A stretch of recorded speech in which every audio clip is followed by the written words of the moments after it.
On ne peut plus ignorer les enfants nés par GPA. 110 personnalités signent une tribune dans le journal Le Monde pour demander donc la légalisation de la GPA, et ce à 2 jours de l'ouverture des assises de la bioéthique. Tugdual Derville, bonsoir. Bonsoir Véronique Jacquet. Vous êtes le délégué général de l'association Alliance Vita. Vous vous prononcez contre la PMA et la GPA. Alors, l'argument, les enfants nés de GPA existent, ils sont là, donc il faut légiférer. Est-ce que c'est recevable selon vous ?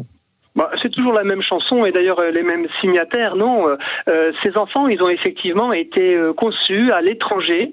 Ça serait quand même un petit peu étonnant qu'au moment où on lutte contre les harcèlements sexistes et violences faites aux femmes, on cautionne l'idée que des femmes puissent être des productrices d'enfants, devant ensuite s'en désintéresser, parce qu'il ne faut pas oublier la réalité de la gestation par autrui. Pour nous, c'est une forme de trafic et même d'esclavage pour les femmes, parce qu'elles sont pauvres bien souvent, et voilà qu'elles s'engagent à se séparer de l'enfant qu'elles ont porté pendant 9 mois. Il faut quand même se rendre compte de ce que c'est pour un enfant d'avoir été ainsi conçu. Et alors après, on met la France devant le fait accompli, et ces personnes nous disent qu'on ne peut pas ignorer ces enfants, mais bien sûr, heureusement, ils ne sont pas ignorés, et on en prend soin. D'ailleurs, ils ont vécu une maltraitance originelle dont il faudrait pouvoir demander compte à ceux qui ont été les commanditaires de ces procédés, et c'est ce que nous disons depuis bien longtemps, comme ça a été fait d'ailleurs en Italie, par exemple.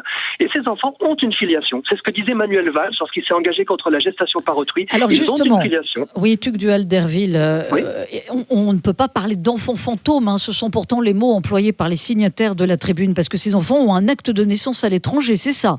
Voilà, bien sûr, ils ont une filiation étrangère. Vous savez, finalement, moi, je me dis que les traités de fantômes, comme certains le font, je pense au président d'associations qui revendiquent d'avoir pratiqué ces actes à l'étranger, eh bien, c'est rajouter une peine à ces enfants. Ils ne sont pas des fantômes, ce sont des êtres humains pleinement respectables, qui ont une filiation, qui ont été enfantés par une femme, qui ne doit pas être oubliée dans l'histoire.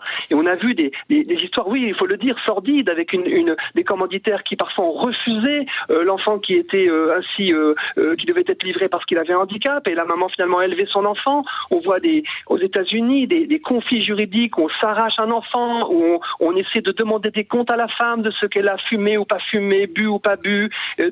On lui demande parfois d'avorter parce qu'il y a des triplés et que ce n'était pas prévu, etc. Il y a vraiment, de ce point de vue, un trafic sordide, et tout l'honneur de la France.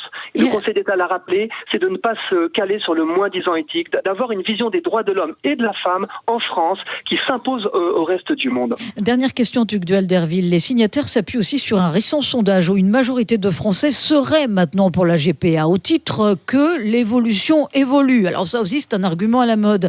Que dites-vous ?